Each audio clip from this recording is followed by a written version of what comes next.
There are moments when God writes his signature across human history, with such force that even those who spent their lives denying him are forced to fall to their knees. This is the story of one such moment. A moment when a mother's desperate prayer collided with heaven's mercy in a hospital room in Houston, Texas, and the impossible became undeniable. Daniel Reyes had never seen his mother's face, not once in his 9 years of life. He had never witnessed a sunset bleeding across the Texas sky, never watched the flicker of birthday candles, never seen his own reflection. Born with bilateral optic nerve hypoplasia, a condition where the optic nerves fail to develop properly, Daniel existed in a world of absolute permanent darkness. The medical verdict had been unanimous since birth: irreversible blindness, no treatment, no hope, no miracles. But Carmen Reyes, Daniel's mother, knew something the doctors didn't. She knew that when medicine reaches its limit, faith is just beginning its work. If you also need a miracle, subscribe and join the prayers of the Virgin Mary. Your story may be the next testimony of heaven's power. It was February 14th, 2023, when Carmen's world collapsed. Not because of blindness, she had made peace with that burden, but because her son was dying. What began as a persistent cough had transformed within 72 hours into a medical nightmare. Pneumonia, then septic shock, then multiple organ systems beginning to fail. Daniel's small body, already fragile from years of navigating a world he couldn't see, was surrendering to an infection that ravaged through him like wildfire through dry grass. Carmen sat in the back of the ambulance, holding Daniel's burning hand as sirens screamed through Houston's evening traffic. She whispered prayers in Spanish, words that had sustained her through the death of her husband 3 years prior, through the exhaustion of cleaning office buildings 16 hours a day, through the humiliation of being treated as invisible by a society that valued her labor but dismissed her humanity. Virgen María, Madre de Dios, she murmured, her voice breaking. No me lo quites. Por favor, no me lo quites. Don't take him from me. Memorial Heights Medical Center loomed before them, a gleaming fortress of glass and steel, representing everything Carmen both hoped for and feared. Here perhaps her son might be saved. Here also, she would face the cold machinery of a system that had no patience for poor immigrants who spoke broken English and paid in payment plans. The emergency room erupted into controlled chaos as Daniel was rushed inside. Carmen followed, stumbling, trying to understand the rapid-fire medical terminology being thrown between doctors and nurses. Words like respiratory distress, tachycardia, sepsis protocol flew past her comprehension. She caught fragments: critical, unstable, prepare ICU. Each word a knife twisting deeper into her chest. And then she met Dr. Catherine Brennan. Dr. Brennan was everything Carmen was not: tall, confident, impeccably dressed beneath her white coat, speaking with the casual authority of someone who had never been questioned, never been dismissed, never been made to feel small. She was 42 years old, chief of pediatric intensive care, graduate of Johns Hopkins, author of numerous papers on critical care medicine. She was brilliant, demanding, and utterly convinced that the world operated according to measurable, scientific principles that left no room for sentiment or superstition. "Mrs. Reyes," Dr. Brennan said, her tone clipped and efficient as she reviewed Daniel's chart on a tablet. She didn't look up. "Your son's condition is extremely serious. The infection has spread to his bloodstream. We're going to intubate him and start aggressive antibiotic therapy. But I need you to understand, his chances are not good." Carmen nodded, tears streaming down her face. "Please," she said, her accent thick with emotion and exhaustion. "Please save my boy. He is everything I have. He is—" "I understand this is difficult," Dr. Brennan interrupted, finally glancing up with eyes that held no warmth, only calculation. "But I need you to stay calm and let us work. We'll do everything medically appropriate.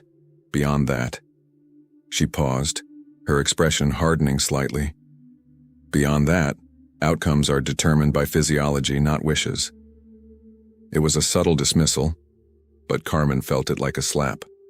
She recognized that look, the one that saw not a grieving mother but an obstacle, an emotional liability, someone whose faith and fear were inconvenient disruptions to efficient medical practice. "Can I stay with him?" Carmen asked, her voice small. "Family waiting room is on the 3rd floor," Dr. Brennan replied, already turning away. "Someone will update you when there's news." Carmen wanted to protest, wanted to demand her right to be beside her dying child, but the words died in her throat. She had learned long ago that people like her didn't make demands in places like this. So she watched as they wheeled Daniel away, his small body dwarfed by the gurney, his sightless eyes closed, his breathing labored and wrong. She found the waiting room, a sterile space with outdated magazines and a television playing news no one watched. She was alone. Completely, devastatingly alone.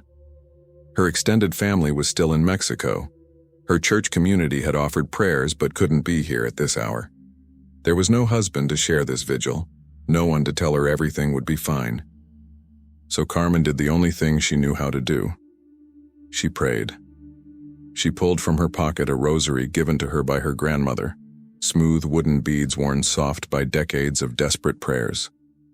She held it to her lips, kissed the crucifix, and began the familiar rhythm. Dios te salve Maria, llena eres de gracia. Hours crawled past. Midnight came and went. A nurse appeared periodically with updates that meant nothing. Stable for now. Responding to treatment. We're monitoring closely. Carmen heard the unspoken truth beneath the carefully neutral words. Your son is dying, and there's nothing we can do about it. At 3:47 in the morning, Dr. Brennan emerged from the ICU. Her expression told Carmen everything before a single word was spoken. "Mrs. Reyes, I need you to come with me." Carmen's legs barely held her as she followed the doctor through secured doors into the pediatric intensive care unit. The lighting was dim, machines beeped softly, and the air smelled of antiseptic and something else, something that reminded Carmen of the hospital room where her husband had died. Daniel lay in a bed surrounded by machines and tubes. A ventilator breathed for him. IV lines ran into both arms. Monitors displayed numbers that Carmen couldn't interpret but knew were bad. His face was swollen, his skin pale beneath the oxygen mask. "His organs are beginning to fail," Dr. Brennan said quietly.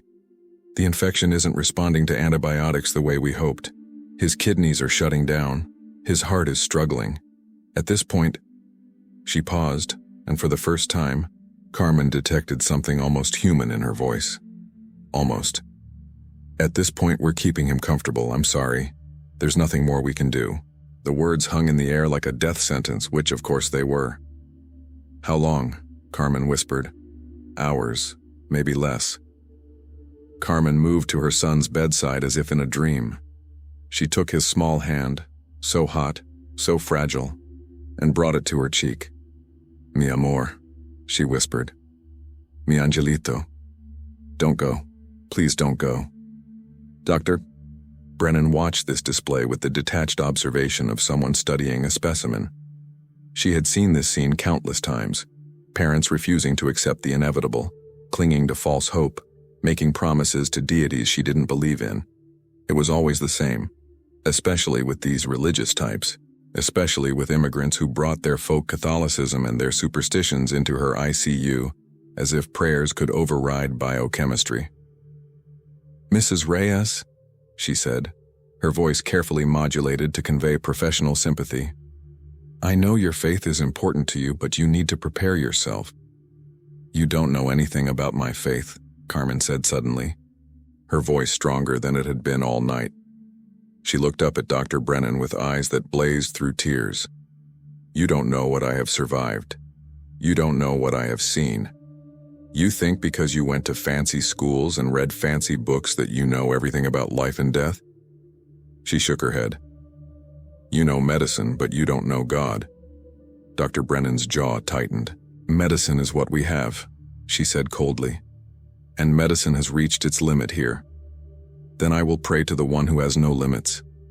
Without asking permission, without caring what this arrogant doctor thought, Carmen reached into her purse and withdrew the rosary. She gently wrapped it around Daniel's limp fingers, positioning his hands as if in prayer. Then she knelt beside his bed, actually knelt on the cold hospital floor, and began to pray aloud in Spanish. Dr. Brennan watched for a moment with barely concealed disdain, then turned and left the room. She had patients who could actually be helped. She had no time for theatrical displays of false hope. But something happened in that room after she left, something that no medical textbook could explain, something that would shatter Dr. Catherine Brennan's certainty about the boundaries between possible and impossible. Because at 4:23 in the morning, as Carmen Reyes prayed with every fiber of her being, as she begged the Virgin Mary to intercede for her dying son, as she wept and whispered and refused to let go, Daniel's monitors began to change. His heart rate, which had been dangerously irregular, suddenly stabilized. His oxygen saturation, which had been dropping despite maximum ventilator support, began to climb. His blood pressure, which had required medication to maintain, normalized on its own. And then, at exactly 4:37 a.m., Daniel Reyes opened his eyes. Not the unseeing, unfocused eyes of a blind child emerging briefly from unconsciousness, but eyes that moved, that tracked, that saw, and the first words he spoke, words that would change everything, were these: "Mama, why is that man made of light?" To understand the magnitude of what happened in that hospital room, you must first understand what Daniel's life had been before that impossible morning. You must understand what it means to live in darkness, not just the physical darkness of blindness, but the darker shadows of poverty, prejudice, and a world that values you only for what you can produce. Daniel Miguel Reyes had been born on a sweltering August afternoon in a charity clinic on Houston's East Side, delivered by an exhausted midwife who had already worked a double shift. His father, Roberto Reyes, had paced in the waiting room, hands trembling with the nervous energy of a man about to become a father for the first time. Carmen had endured labor for 14 hours, praying between contractions, whispering promises to God about the kind of mother she would be. And then Daniel had emerged into the world, perfect in every way except one. He didn't cry immediately, which worried the midwife. When he finally did cry, his eyes remained closed, almost sealed. When they opened hours later, Carmen noticed something wrong in their appearance. They didn't quite focus, they didn't follow movement. They seemed to look at everything and nothing at once. The diagnosis came 3 days later, delivered by a pediatric ophthalmologist with all the warmth of someone reading a phone book: bilateral optic nerve hypoplasia. The optic nerves, those critical pathways that carry visual information from eye to brain, had failed to develop properly. They were present but atrophied, incapable of transmitting signals. The prognosis was unambiguous. Daniel would never see. Not now, not ever. The condition was permanent, irreversible, and beyond the reach of any current medical intervention. Roberto had taken the news like a physical blow. He was a proud man, a construction worker with calloused hands and traditional ideas about strength and masculinity. The idea that his son, his firstborn, his namesake, would never see him, never watch him work, never look up to him with admiration. It broke something inside him. But Carmen, though devastated, discovered a reservoir of strength she didn't know she possessed. If Daniel would live in darkness, then she would be his light. If the world couldn't accommodate him, she would become his bridge to it. If medicine had given up, she would not. The early years were a blur of adaptation. While other mothers taught their children to recognize colors and shapes, Carmen taught Daniel the world through sound and touch and smell. The kitchen was where the warm sounds live: the hiss of the stove, the bubble of boiling water, the rhythmic chop of knife on cutting board. The garden was where the earth breathes, the texture of soil, the perfume of flowers, the whisper of wind through leaves. Daniel learned to navigate their small apartment by counting steps and memorizing obstacles. 14 steps from his bedroom to the kitchen, 7 more to the bathroom. 3 pieces of furniture between the couch and the front door. His world was measured in distances and textures, in echoes and temperatures. Roberto tried to adjust, tried to be present, but Carmen could see him retreating. He worked longer hours, came home later, spoke less. The joy that should have filled their home with a new baby was replaced by a quiet grief that no one acknowledged but everyone felt. And then, when Daniel was 6, Roberto was killed in a construction accident. A crane malfunction, a cable that snapped, a moment of terrible physics that ended a life instantly. Carmen received the news at the office building where she worked nights as a cleaner. The supervisor delivered it with bureaucratic efficiency. "Your husband is dead. Here are the forms you need to file. Take the rest of the week off unpaid." She had stood there, mop in hand, unable to process the words. Roberto was gone. The man she had built a life with. The man whose child she was raising. The man who had been pulling away but who she still hoped might one day pull back. Gone. The funeral was small. Roberto's family in Mexico couldn't afford to travel. Carmen's family couldn't get visas. So it was Carmen, 6-year-old Daniel, and a handful of people from their parish church. Father Miguel spoke about eternal rest and God's mysterious plans. Carmen heard none of it. She held Daniel's hand as he stood quietly, unable to see the casket, unable to see the tears on his mother's face, unable to see the future that had just become infinitely harder. The insurance payout was minimal. Roberto's employer fought it, claiming worker negligence. Carmen ended up with $12,000 and a mountain of debt. She took on more cleaning jobs. 16-hour days became normal. She would wake at 4 a.m., get Daniel ready for school, drop him at the special education program, then work until 6 p.m. Some nights she worked additional shifts, coming home only to collapse for a few hours before starting again. Daniel learned independence because he had to. By age 7, he could make simple meals, navigate the apartment complex, even walk to the corner store if needed. Other kids mocked him, the blind boy who talked to himself to remember directions, who wore thick, useless glasses prescribed by an optimistic doctor who hoped for some minimal improvement, who carried a white cane that became a target for bullies' cruelty. But Daniel never complained. Not once. He seemed to possess an inner peace that Carmen couldn't explain, a quiet acceptance of his condition that bordered on grace. He would sit for hours listening to audiobooks from the library, absorbing stories of worlds he would never see. He loved stories about miracles. Lazarus raised from the dead, the blind man healed by Jesus, the paralytic who walked. "Mama," he asked once, "why doesn't Jesus heal people anymore?" Carmen had paused, uncertain how to answer. "Who says he doesn't, mi amor?" "Because I pray every night to see you and I still can't." The words had shattered her. She pulled him close. This brave, small boy who faced darkness with more courage than most adults face ordinary challenges. "Maybe," she whispered, "maybe Jesus is saving something special for you. Maybe when the time is right, he will answer in a way we can't imagine." Daniel had nodded against her shoulder. "I hope so. I really want to see your face, Mama. I imagine it's beautiful." "You don't need eyes to know that," she had said through tears. The years continued their relentless march. Daniel started public school in a mainstreamed program. He learned Braille, excelled academically, made a few friends who saw past his disability. Carmen kept working, kept praying, kept surviving. Their life was hard, but it was theirs. They had each other. They had faith. And most days, that was enough. But there were nights, many nights, when Carmen knelt beside her own bed, rosary in hand, and begged God for an explanation. Why did her son, who had done nothing wrong, who had harmed no one, who possessed such sweetness of spirit, why did he have to live in darkness? Why did she have to watch him struggle with tasks others took for granted? Why did a good God allow such suffering? She never received an answer, not directly, not in words, but she did receive something else.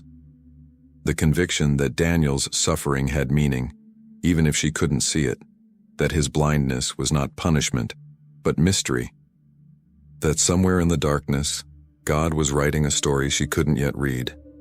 She had no idea how right she was. The first subtle sign came 3 weeks before Daniel's collapse. It was a Tuesday evening and Carmen had just returned from work. Daniel was sitting at their small kitchen table, his homework spread before him in Braille. He was humming quietly, a song they sang at church. How was school, mi amor? Carmen asked, setting down her purse. Good, Daniel said. Mama, something weird happened today. Carmen's hands stilled as she unpacked groceries. What kind of weird? I was walking to lunch and... He paused, seeming uncertain. I knew someone was going to run into me before it happened. I just knew. So I stopped, and then this kid came running around the corner and would have crashed into me, but I was already stopped. Carmen frowned. Maybe you heard his footsteps. Maybe, Daniel said, but he sounded unconvinced. But it wasn't like that. It was like someone told me, like a voice that wasn't a voice. Carmen's skin prickled. What did it say? Stop walking. Someone is coming. Daniel shrugged. Probably nothing. But it wasn't nothing. Over the following weeks, similar incidents occurred. Daniel would sense things he shouldn't be able to sense. He would know when someone entered a room before they spoke. He would predict the content of phone calls before Carmen answered. Once, he woke in the middle of the night and told Carmen to check the stove, which she had forgotten to turn off after making dinner, a burner still glowing red. Daniel, she asked him one evening, has anyone visited you? In dreams, maybe? He considered this. There's a lady, he said finally. I dream about a lady in blue. She doesn't say much. She just stands there and I feel safe. Is that weird? Carmen's breath caught. A lady in blue. The Virgin Mary was always depicted in blue. Does she have a name? She never says it. But I think... Daniel tilted his head, the way he did when concentrating on sounds. I think she's praying for me. Carmen crossed herself. Pray to her, mi amor. If she comes again, talk to her. I do, Daniel said simply. I tell her I love you very much, and I ask her to take care of you when I can't see if you're okay. Tears stung Carmen's eyes. This child who had every reason to be bitter, who had every justification for anger at God, this child prayed for her. She already is taking care of me, Carmen whispered, by giving me you. But 3 days later, Daniel began to cough. Just a minor cold, Carmen thought. Nothing serious. She gave him children's cough medicine and sent him to school. But the cough persisted. Then came fever. Then the breathing difficulties. Then the terrifying moment when Daniel couldn't catch his breath, when his lips began to turn blue, when Carmen called 911 with shaking hands. And suddenly, they were in the ambulance. Sirens screaming, Daniel's small hand burning with fever in hers. Mama, he whispered through the oxygen mask. The lady in blue is here. Carmen looked around the ambulance. Only paramedics were present. What do you mean, mi amor? She's sitting right there. Daniel pointed, impossibly accurately, to a spot near the ambulance's rear doors. She says not to be afraid. She says something impossible is going to happen, but it's a gift. The paramedic overheard and exchanged a glance with his partner. Fever hallucinations, his expression said, but Carmen knew better.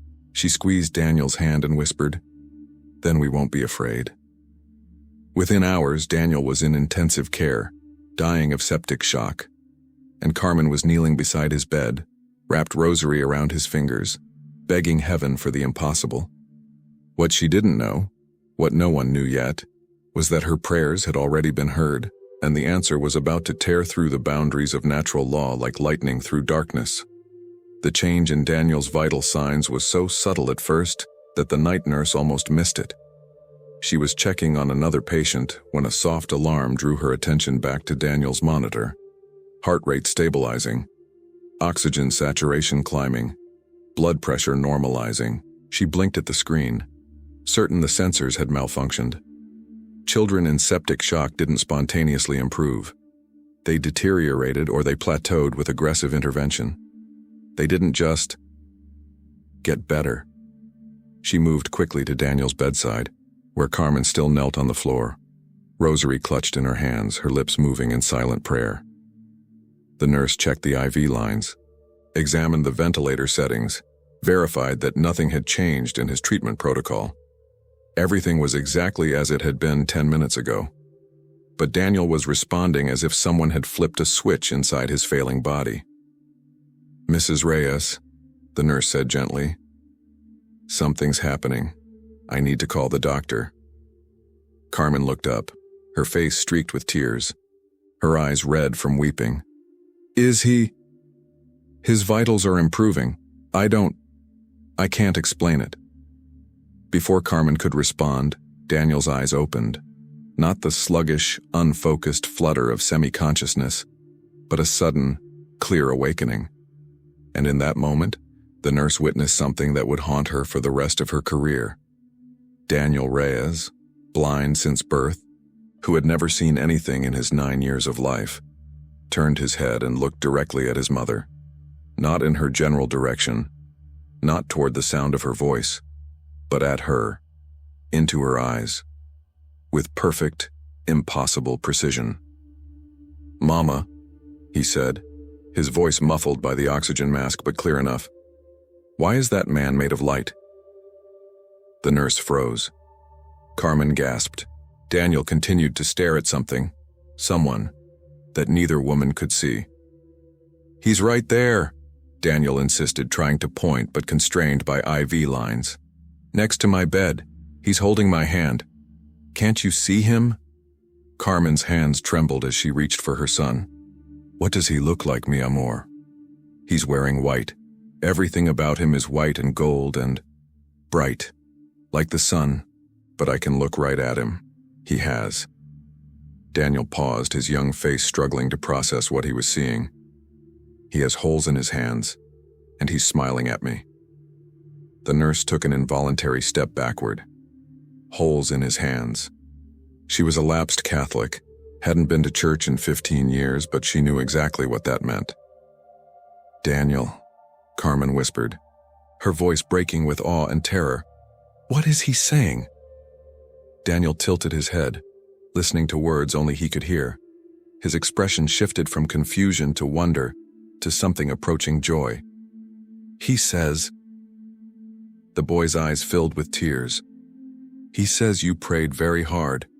He says it's not my time yet. He says he's been watching me my whole life and I was never alone in the darkness." Carmen collapsed against the bed, sobbing uncontrollably. The nurse stood paralyzed, her medical training warring with what she was witnessing. This was impossible, all of it. The sudden recovery, the sight, the vision.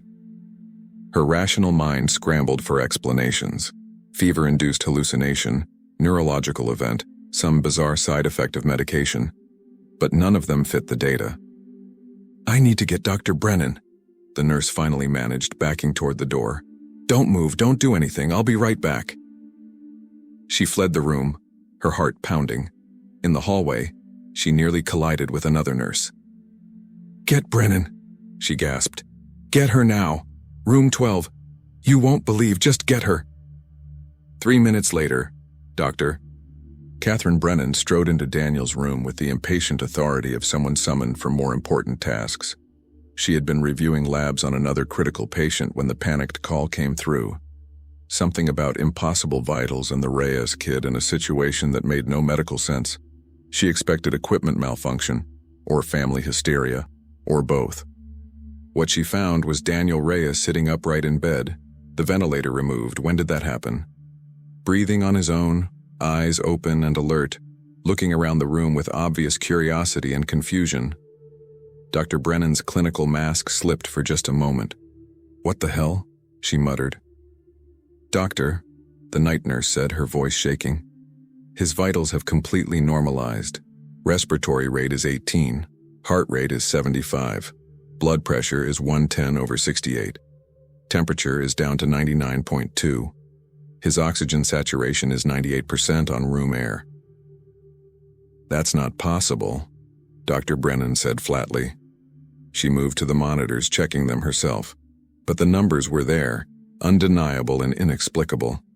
She turned to Daniel, examining him with sharp, analytical eyes. "How are you feeling?" "Tired," Daniel said. And then he did something that stopped Dr. Brennan's heart for a full second. He looked directly at her. His eyes, Those useless, atrophied eyes tracked her movement as she approached the bed. "Are you the doctor?" Dr. Brennan's mouth went dry. "Daniel, can you see me?"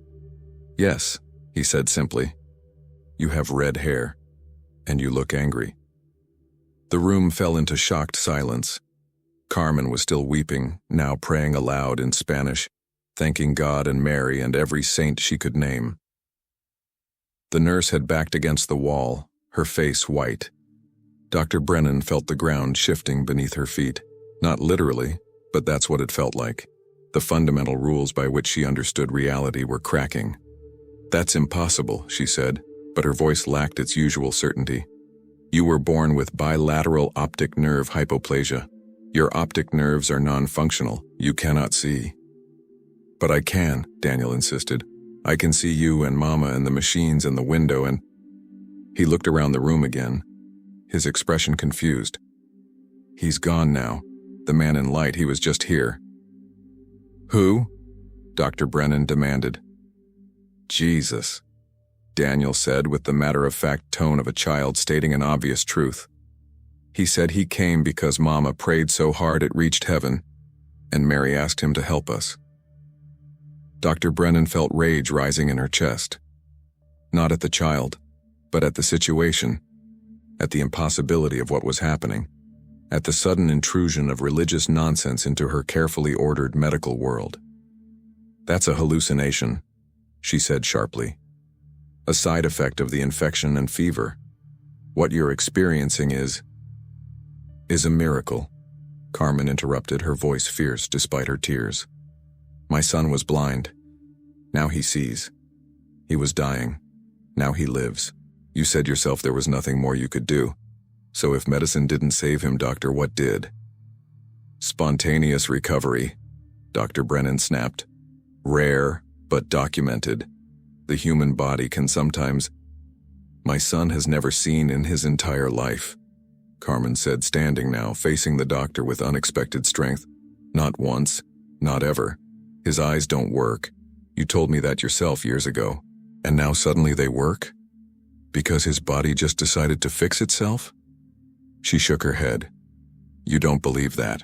I can see it in your face. You're scared because you don't understand what you're seeing." "I'm not scared," Dr. Brennan said coldly. "I'm conducting a proper medical evaluation. Daniel, I need you to follow my finger."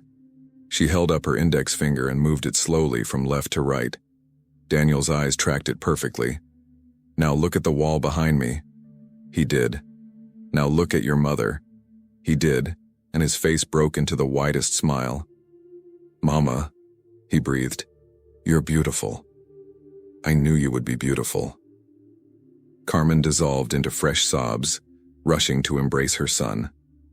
Dr. Brennan watched, her mind racing through possible explanations. Misdiagnosis? No. She'd reviewed his records herself, seen the imaging studies from multiple facilities over the years. The optic nerves were present but severely underdeveloped, incapable of transmitting visual information. It was as close to certain as medicine gets. Equipment error? But he was demonstrating clear, purposeful vision across multiple tests. Psychological phenomenon? Some kind of mass hysteria or shared delusion? But the objective measurements showed real physiological improvement. She needed more data. "I'm ordering a full ophthalmologic exam," she said abruptly. "Imaging studies, neurological consult. There's a rational explanation for this, and we're going to find it." "You will find God," Carmen said quietly. "That's what you'll find."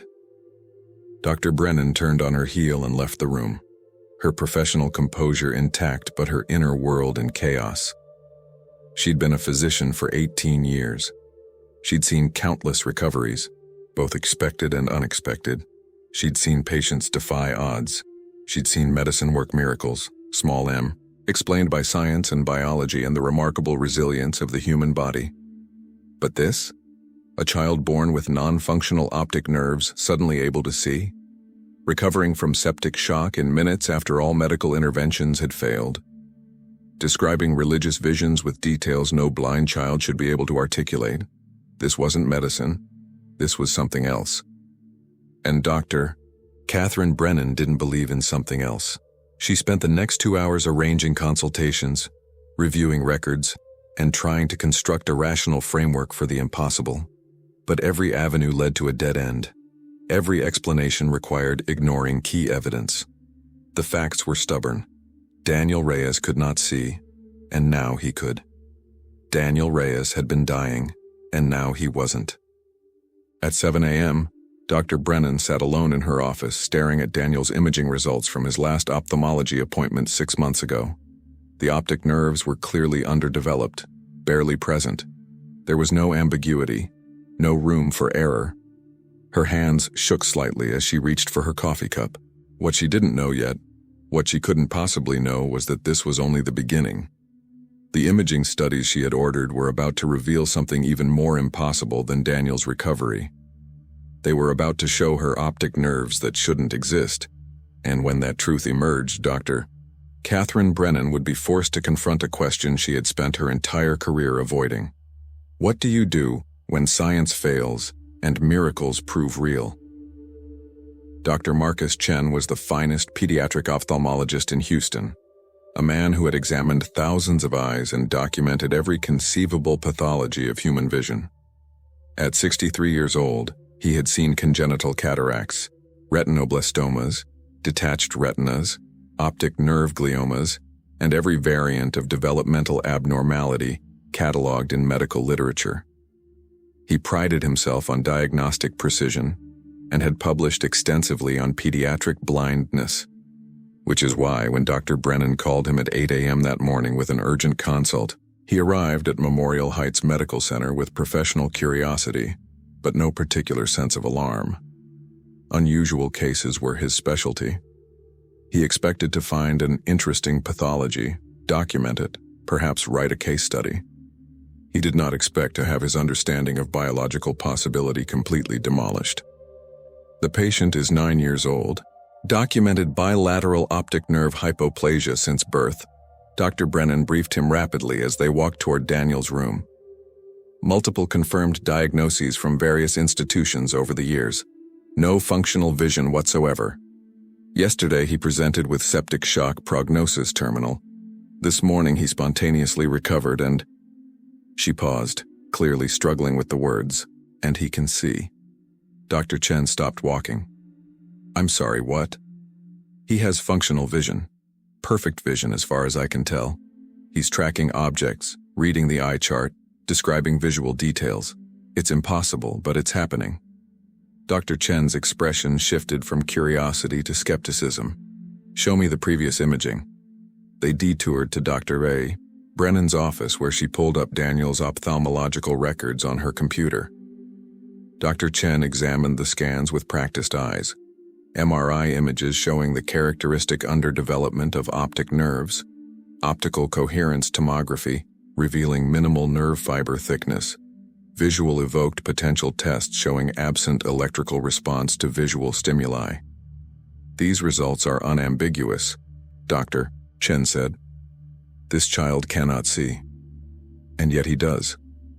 Then the original diagnosis was wrong. From 5 different institutions? Dr. Brennan challenged. Over 9 years, with consistent findings? Dr. Chen frowned. Let me examine him. They entered Daniel's room to find a scene of quiet joy. Daniel sat propped up in bed, no longer requiring supplemental oxygen, his color normal, his vitals stable. Carmen sat beside him holding his hand, and Daniel was staring at everything: the window, the morning light, the medical equipment, his mother's face, with the wonder of someone seeing creation for the first time. Because he was. Daniel, Dr. Chen said gently, approaching the bed.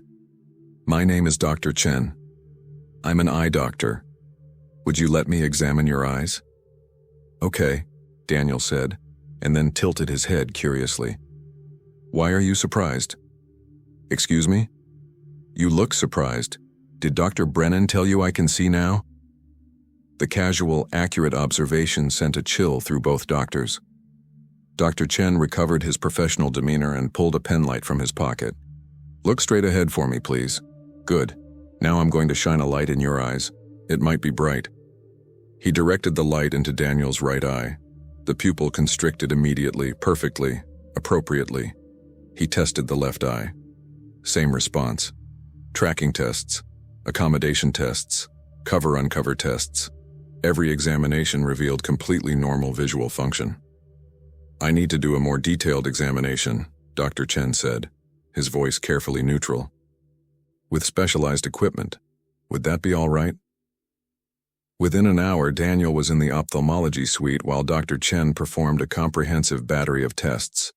Slit lamp examination, fundoscopy, optical coherence tomography, visual field testing.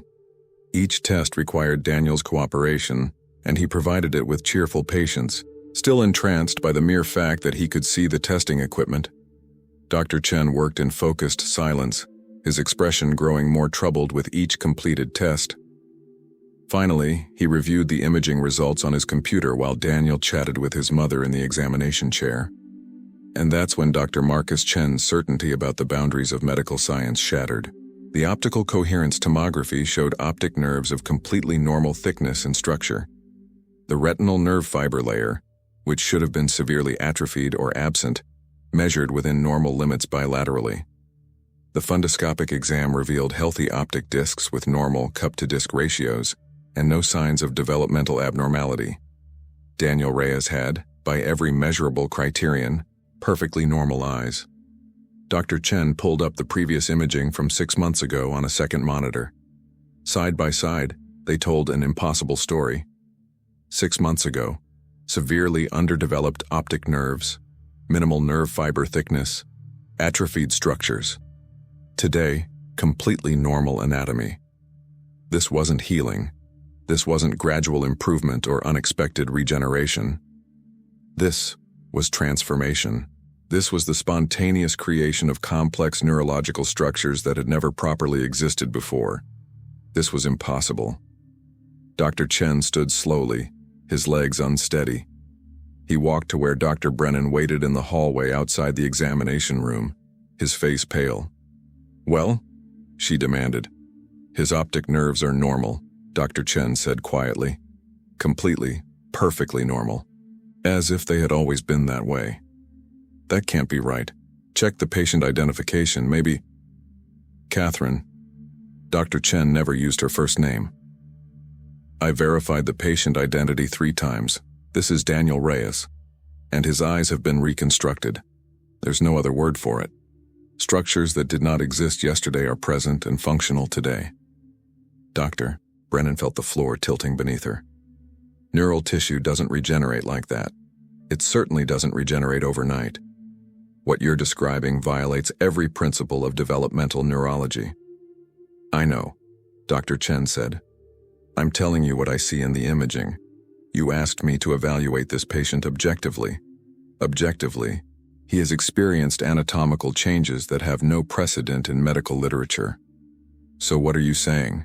That it's a miracle?" The word tasted like poison in her mouth. Dr. Chen was quiet for a long moment. He was not a religious man. He'd been raised in a secular household, had never attended church, had built his worldview entirely on empiricism and reason. But he was also honest enough to recognize when his models failed to explain the data. "I'm saying," he said carefully, "that I cannot provide a medical explanation for what has occurred. Whether you choose to interpret that as miraculous is outside my domain. But as a physician and scientist, I must acknowledge, this case exceeds the boundaries of known biology." Before Dr. Brennan could respond, Carmen emerged from the examination room, Daniel at her side. The boy was grinning, still marveling at his surroundings. "Dr. Brennan," Carmen said, her voice strong, "I want to take my son home." "That's not possible," Dr. Brennan said automatically. "He was in critical condition yesterday. We need to monitor." "For what?" Carmen interrupted. "He's healed. His infection is gone. He can breathe. He can see. What are you monitoring except your own inability to explain what God has done?" "Mrs. Reyes, I understand your faith is important to you, but..." "My faith?" Carmen's eyes blazed. Yesterday you told me my son would die. You said medicine could do nothing more. You dismissed my prayers as if they were nothing, and now my son lives. Now he sees, and you want to keep him here to run more tests, to find some explanation that lets you sleep at night without admitting there are powers beyond your understanding. The words hit harder than Dr. Brennan expected. Because Carmen was right. Every instinct in her body was screaming to keep Daniel in the hospital, not for his welfare, but to contain the situation, to study it, to find the rational answer that would restore order to her fracturing worldview. We need to document this, Dr. Brennan said, but her voice lacked conviction. Document it, Carmen said. Write your papers, but my son is coming home. Dr. Chen stepped forward. Mrs. Reyes, as Daniel's ophthalmologist, I can say that from a vision standpoint, he appears completely healthy. I see no medical reason to keep him hospitalized. Dr. Brennan shot him a betrayed look, but he met her gaze steadily. Catherine, the boy is fine. Better than fine. Whatever happened here, and I don't pretend to understand it, he doesn't need hospital care anymore. An hour later, after Carmen had signed multiple release forms and Dr. Brennan had made her sign a waiver acknowledging she was leaving against medical advice, Carmen and Daniel walked out of Memorial Heights Medical Center. Daniel paused at the hospital entrance, staring up at the morning sky. "Mama," he whispered, "is it always this beautiful?" "Yes, mi amor," she said through tears. "Yes, it is." They took a taxi home. Carmen couldn't afford one, but she was too exhausted to take the bus, and she wanted Daniel to look out the window, to see the world he'd been missing his entire life. He pressed his face against the glass, absorbing everything, the cars, the buildings, the trees, the people, the colors, the light. "Everything is so bright," he said in wonder, "and there are so many colors. I didn't know there were so many." In the hospital behind them, Dr. Catherine Brennan sat in her office staring at the comparison imaging on her computer screen. 6 months ago. Today. Before. After. Impossible. Real. She thought about her career, her reputation, her commitment to science. She thought about the mockery she would face if she acknowledged this case as anything other than misdiagnosis or equipment error. She thought about the foundations of her belief system, carefully constructed over decades. And she thought about a dying boy who had described a man made of light. A boy who should be dead. A boy who now could see. She reached for her phone. Not to call another specialist or order more tests, but to call her sister, a nun she hadn't spoken to in 7 years, not since their last argument about faith and reason. The phone rang 3 times before her sister answered. "Catherine, is everything all right?" "Sarah," Dr. Brennan said, her voice cracking. "I need to talk to you about something. Something I don't understand. Something that shouldn't be possible." "I'm listening," her sister said gently. And for the first time in her adult life, Dr. Catherine Brennan spoke the words she never thought she would say. "I think I witnessed a miracle." But the story was far from over, because news of Daniel's healing was already spreading through the hospital like wildfire. Nurses were talking. Staff were sharing the story. And by the end of the day, a local news station would call requesting an interview. The miracle that had begun in a hospital room was about to explode into the public consciousness. And both Carmen and Dr. Brennan were about to discover that when heaven breaks through into the world, the reverberations never stop. They echo into eternity. The call came to Carmen's apartment at 6 p.m., 3 days after Daniel had been discharged. She almost didn't answer. She was exhausted. Daniel was finally resting, and she was suspicious of unknown numbers. But something made her pick up. "Mrs. Reyes, this is Jennifer Walsh from Channel 7 News. We've heard about your son's recovery at Memorial Heights Medical Center, and we'd like to interview you and Daniel. Would you be willing to share your story?" Carmen's first instinct was to refuse. Her life had always been lived in the shadows, working jobs no one noticed, raising a son quietly, practicing her faith privately. The idea of stepping into public view felt dangerous, exposing wrong. But then she thought about the countless mothers like her, desperate, broken, praying for miracles they'd been told to stop hoping for. What if Daniel's story could give them hope? What if God had healed her son not just for their sake, but to be a witness to his power? "Let me pray about it," Carmen said. "Call me tomorrow." She knelt before the small altar in her bedroom, a statue of the Virgin Mary, some candles, a crucifix, and asked for guidance. She prayed for an hour, and when she finished, she knew what she had to do. The next morning, she called Jennifer Walsh back. "We'll do the interview." The segment aired 2 days later during the evening news. Jennifer Walsh, an experienced journalist with a reputation for skepticism, had nonetheless been visibly moved during the interview. The footage showed Daniel describing the man, made of light, who had visited his hospital room, demonstrated his newfound vision by reading text and describing his surroundings, and ended with Carmen's tearful testimony about prayer and faith. "Daniel Reyes was born completely blind," Jennifer Walsh narrated. "Multiple medical institutions confirmed over 9 years that his condition was permanent and irreversible. But 3 days ago, something happened that his doctors cannot explain. Daniel can now see perfectly. His mother believes it was divine intervention. His doctors have no medical explanation." The segment included a brief statement from Dr. Chen, carefully worded. "Daniel's case presents anatomical changes that are, to my knowledge, unprecedented in medical literature. I cannot provide a conventional medical explanation for what we've observed." The story exploded. Within 24 hours, it had been picked up by national news networks. Within 48 hours, it was international news. "Blind boy sees after mother's prayer" ran in dozens of languages. Conservative religious outlets celebrated it as proof of God's power. Secular outlets approached it with skepticism, emphasizing the mysterious medical aspects while downplaying the religious claims. And Memorial Heights Medical Center found itself under siege. Reporters camped outside demanding interviews. Other families with disabled children showed up, begging to speak with Carmen, asking how they could receive a miracle for their own kids. Skeptics arrived too, atheist activists, debunkers, people determined to expose what they assumed must be a hoax. The hospital administration panicked.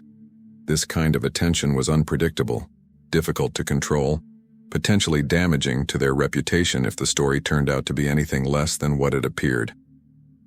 They called an emergency meeting. Dr. Catherine Brennan sat in that meeting room, surrounded by administrators, legal counsel, and public relations specialists, and felt a rage building that she barely kept in check. "We need an official statement," the hospital's chief operating officer said. "Something that addresses the medical facts without endorsing any supernatural claims." "The medical facts are impossible," Dr. Brennan said flatly. "That's the problem. We can document what happened, but we cannot explain it." "Then we emphasize the mystery," the PR director suggested. "Say it's an unusual case that requires further study. Don't confirm or deny the miracle angle." "In other words, lie," Dr. Brennan said. The room fell silent. "Not lie," the legal counsel said carefully. "Just remain agnostic on the cause while acknowledging the outcome." Dr. Brennan stood abruptly. "I examined that child myself. I watched him dying. I told his mother he wouldn't survive. And now he's perfectly healthy with functional vision that shouldn't exist. You want me to stand in front of cameras and pretend that's a normal medical mystery?" "We want you to be professional," the COO said coldly. "Your personal spiritual crisis is not the hospital's concern. Our concern is managing this situation without damaging our reputation or exposing us to liability." "Liability," Dr. Brennan's voice rose. "That woman's son was dying and I told her there was no hope. I dismissed her faith. I treated her like she was stupid for praying. And then her prayers were answered in a way that violates every principle I was taught to believe in. And you're worried about liability?" She left the meeting. She had a choice to make, and she'd been avoiding it for days. That evening, Dr. Brennan drove to a location she hadn't visited in over 2 decades, St. Catherine's Catholic Church, where her sister Sarah served as a nun. She sat in her car in the parking lot for 20 minutes, staring at the building, fighting the urge to drive away. Finally, she went inside. The church was quiet, empty except for a few people scattered in pews praying. Candles flickered before statues of saints. The smell of incense hung in the air.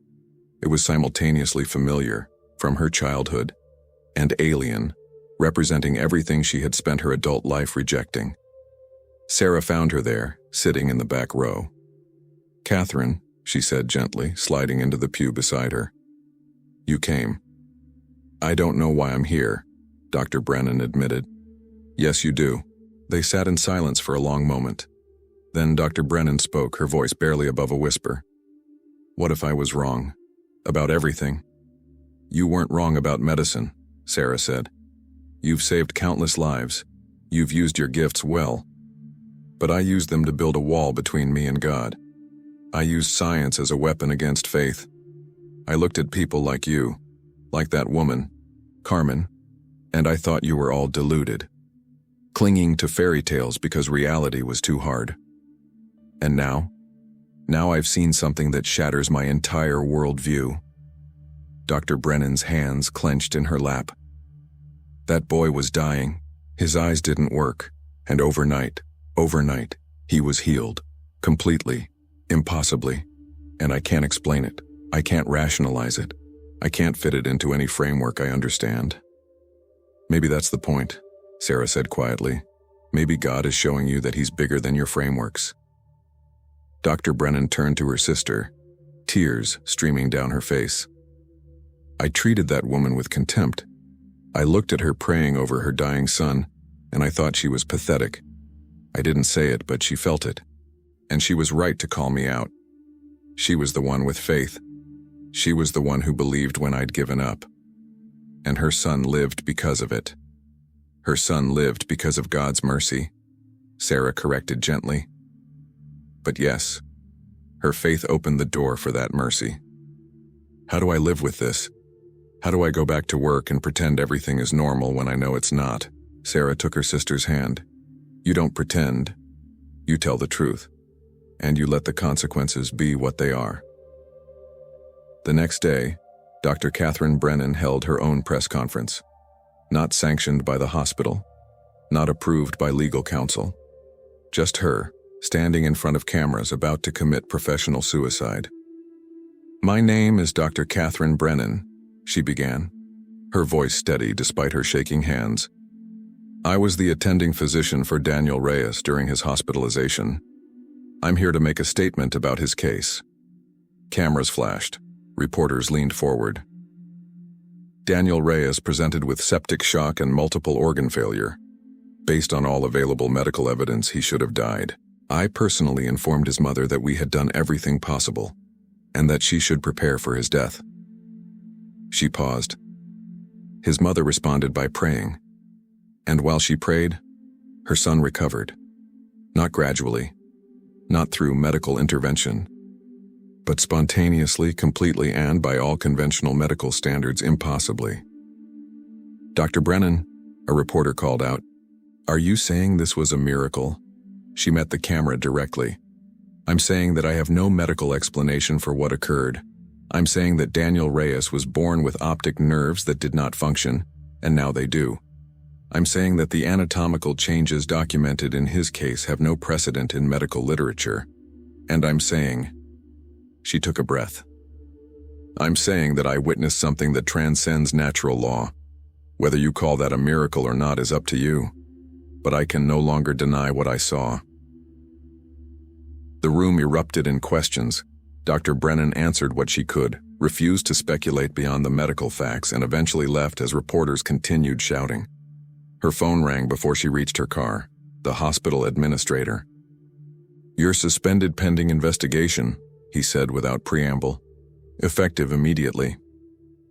"I understand," she said. And strangely, she felt relief. But the controversy was only beginning. Within days, a coalition of skeptics and atheist organizations launched a campaign to discredit the story. They claimed misdiagnosis, equipment malfunction, fraud, a desperate mother, and manipulated doctors. the story became a battleground in the culture war between faith and secularism. Medical journals requested access to Daniel's records.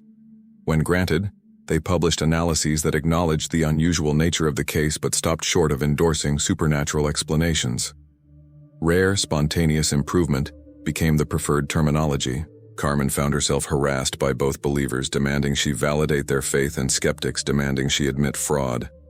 Her apartment was vandalized. She received death threats from people who felt her story was dangerous to scientific progress. She received marriage proposals from religious fanatics who wanted to be part of her holy family. Through it all, Daniel remained eerily serene. He seemed unbothered by the chaos, content to explore his new world of vision, to play with other children, to simply be a 9-year-old boy who could finally see. One evening, as Carmen sat exhausted and overwhelmed, Daniel climbed into her lap. "Mama," he said, "are you sad?" "I'm tired, mi amor. This is all so much." "The lady in blue said it would be hard," Daniel said. "She said people would fight about it, but she said not to worry. She said the truth doesn't need our protection. It just needs our witness." Carmen held her son close. "When did she tell you this?" "Just now. She's in the corner." Carmen looked but saw nothing. "Is she still there?" "She's always there, Mama. She never left." And in that moment, Carmen understood something profound. The miracle wasn't just Daniel's healing. The miracle was that heaven had torn through the fabric of reality, and no amount of skepticism or rage or fear could stitch it back closed. The truth was out, and truth, once revealed, is unstoppable. But there was one more revelation to come, one more twist that would transform everything one final time, and it would emerge in the most unexpected way possible. 6 weeks after Daniel's healing, on a cool March evening, Dr. Catherine Brennan sat alone in her apartment staring at a letter that had arrived that afternoon. It was from the Texas Medical Board, informing her that her medical license was under review. Multiple complaints had been filed, some from skeptics who accused her of promoting pseudoscience, others from fellow physicians who felt she had betrayed the medical profession by publicly endorsing supernatural explanations. Her career was effectively over. She knew that. The moment she had stood before those cameras and admitted she'd witnessed something beyond medicine's explanation, she had crossed a line from which there was no return, and yet she felt no regret, only confusion, because she still didn't fully understand what had happened in that hospital room. Her phone buzzed, a text message from her sister Sarah. "Daniel's mother is at the church. She says she needs to speak with you, says it's urgent."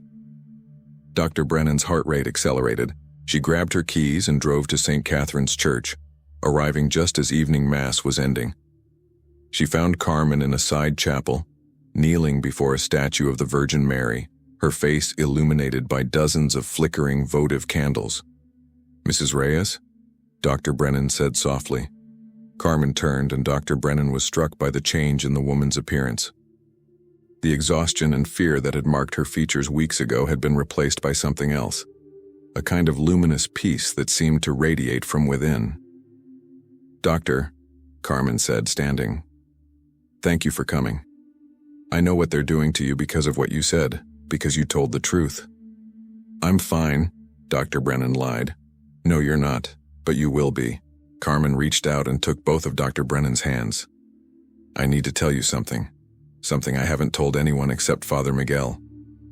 They sat together in the pew. Carmen took a deep breath and began. "The night before Daniel got sick, I had a dream.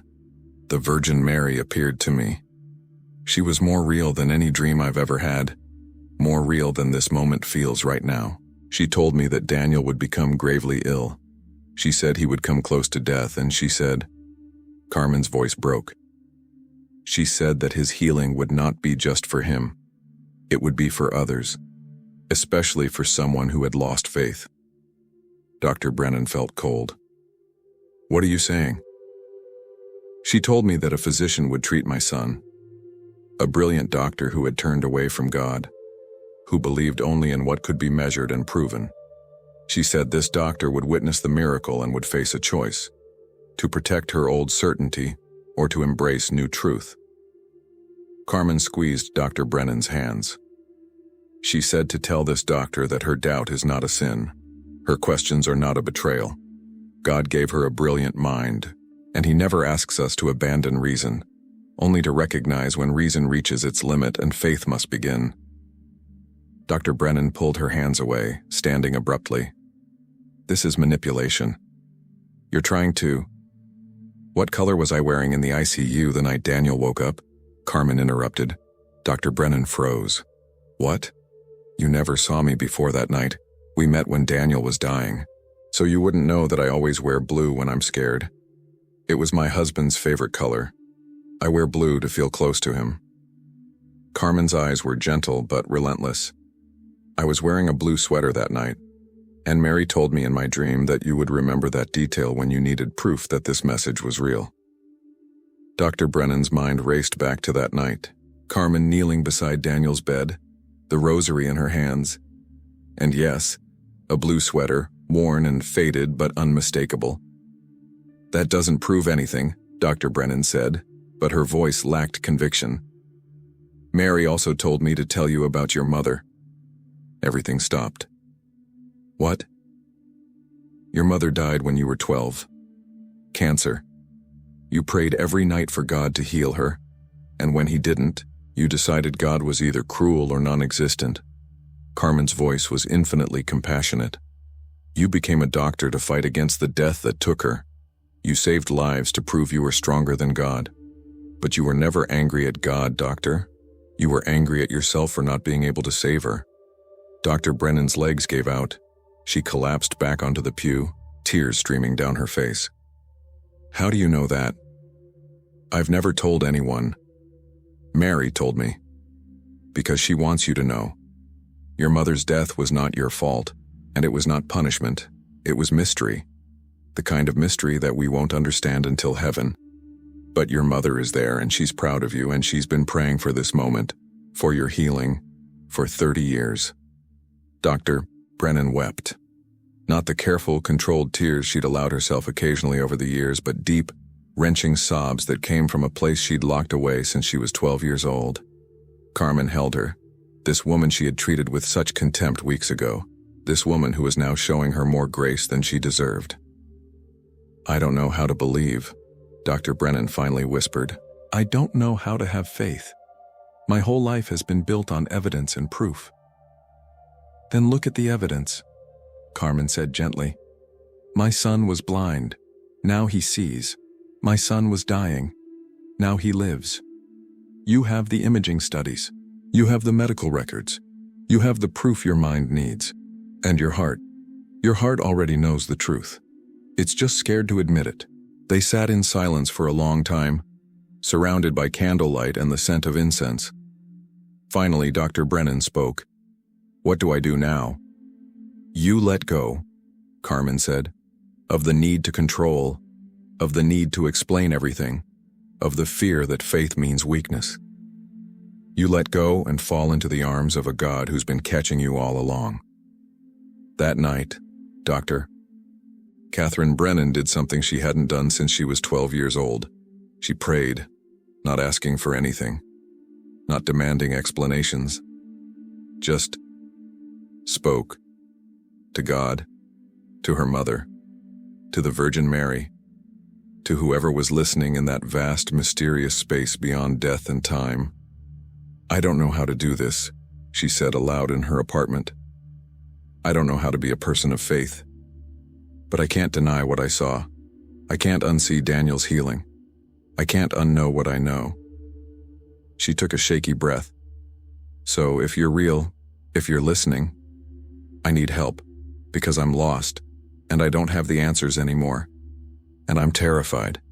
No voice answered. No vision appeared, but something shifted inside her, a subtle relaxation of tension she'd carried for 3 decades, a quiet sense that she wasn't as alone as she'd always believed. The next week brought the twist no one expected. Dr. Marcus Chen called Dr. Brennan, his voice urgent. Catherine, you need to come to my office now. I've been reviewing Daniel's imaging again, comparing it with other congenital blindness cases, and I found something. She met him at his clinic, He had his computer displaying multiple scans: Daniel's current imaging, Daniel's pre-healing imaging, and images from 3 other patients with similar congenital conditions. "Look at this," he said, pointing to the screen. "Daniel's optic nerve structure post-healing. Now look at this patient. Different person, different case, but similar developmental pathology. Now look at Daniel's structure again." Dr. Brennan leaned closer. "What am I seeing?" "Daniel's optic nerves aren't just healed. They're perfect. Too perfect." Dr. Chen pulled up more detailed scans.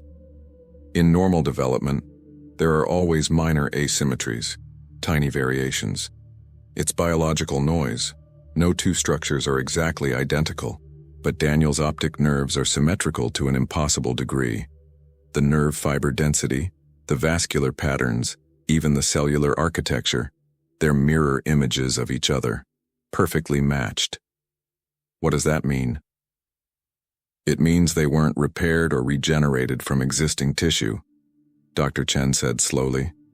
"They were created from nothing, with a precision that no biological process, not growth, not healing, not development, can produce." Dr. Brennan felt the ground shifting again. "You're saying—" "I'm saying that whatever happened to Daniel Reyes wasn't just healing. It was creation. Someone, something, built functional optic nerves ex nihilo, from nothing, and did it with a perfection that exceeds natural processes." They stared at the images in stunned silence. Then Dr. Chen said quietly, "Catherine, I'm Jewish. Not religious, culturally Jewish, but I haven't been to synagogue since my bar mitzvah. But my grandmother used to tell me stories from Torah, about how God formed Adam from dust, about creation from nothing." He looked at her. "I never believed those stories. I thought they were metaphor, but these images—" He touched the screen. "These images show me that creation from nothing is possible, that it happened, that I witnessed it." "What are you going to do?" Dr. Brennan asked. "I'm going to document it, publish it, and accept whatever consequences come." He smiled slightly. "Science is supposed to follow the evidence wherever it leads, even if it leads to God." Word of Dr. Chen's findings spread quickly through the medical community. Some dismissed it as misinterpretation. Others were intrigued. But a small, growing number of physicians began reaching out privately, sharing their own experiences with cases that defied explanation, admitting their own questions about the boundaries between medicine and mystery. 3 months after Daniel's healing, Dr. Brennan attended her hearing before the Texas Medical Board. She expected to have her license revoked. She had prepared herself for the end of her career. Instead, something extraordinary happened. Dr. Chen testified on her behalf, presenting his findings about Daniel's case. He argued that Dr. Brennan had simply documented an unusual medical event with scientific honesty. Then Carmen Reyes appeared unannounced and asked to speak. The board, surprised, allowed it. "Dr. Brennan told me my son would die," Carmen said to the assembled board members. She was honest, she was professional, and she was right. By every medical standard, Daniel should have died. But then something beyond medicine happened, and when it did, Dr. Brennan didn't lie about it. She didn't pretend to understand it. She simply told the truth, that she had witnessed something she couldn't explain. Carmen looked directly at each board member. "You want to punish her for honesty? For admitting the limits of human knowledge? Then you're not protecting medicine, you're protecting pride." The board deliberated for 2 hours. When they returned, the chairman spoke. "Dr. Brennan, this board acknowledges that you handled an unusual case with integrity. While we caution against making definitive claims about supernatural causation, we find that your conduct did not violate medical ethics. Your license will be reinstated with no restrictions." Dr. Brennan nearly collapsed with relief. That evening she found a package waiting at her door. No return address, just her name. Inside was a letter written in a childlike hand. Daniel thanked her for believing what happened to him and shared what Jesus had told him. That her mother wasn't gone, only waiting in heaven, and that every life she saved had been counted as a prayer. The Virgin Mary, he wrote, had chosen Dr. Brennan to witness his miracle so she could help other doctors understand that sometimes something bigger than science is at work. He said he saw his mother's face for the first time, and someday Dr. Brennan would understand why God allowed his healing and her mother's death. Touched by his words and his gratitude, Dr. Brennan fell to her knees and prayed, awkward at first but sincere. For the first time in decades, she admitted she believed, even without understanding everything. 6 months later, she stood before a medical conference in Boston, presenting When Medicine Encounters Mystery, the Daniel Reyes Case and the Limits of Scientific Materialism. She ended with a challenge. Science and faith are not enemies. Daniel's healing didn't disprove medicine. It revealed our limits and invited humility. Medicine, she said, is also an act of faith, a hope that healing is possible and life is worth fighting for. Daniel Reyes can see, not because of medical intervention, but because a mother prayed and heaven answered. And if choosing between my old certainties or this truth, I choose truth. The room fell silent. Then applause slowly spread. Some left offended, but many stayed. Afterward, several physicians privately shared their own stories of healings they couldn't explain, moments when science failed and something greater succeeded. Carmen Reyes never chased attention after her son's healing. She kept working to support Daniel and prayed her rosary every night. Still, families found her, parents bringing sick children asking her to pray. She always insisted she wasn't special, yet she prayed with them anyway. Over time, more healings were whispered about. A child's disappearing cancer, a teenager who walked again, a heart defect gone without surgery. Miracles? Medicine couldn't prove it, but the families believed. Daniel grew into a grateful young man who loved simply looking at the world he once couldn't see. On the anniversary of his healing, he and his mother visited the hospital chapel to pray, not for themselves, but for others still waiting in darkness. And sometimes Dr. Catherine Brennan joined them. There the three knelt together, the mother of faith, the boy who regained his sight, and the physician who learned that true wisdom is knowing when to kneel. If this story touched your heart, share it with someone who needs hope. Subscribe and walk daily with the Virgin Mary, because miracles do still happen. They're not rare because God refuses, they're rare because we stop looking. But when we pray with humility and urgency, light comes, always.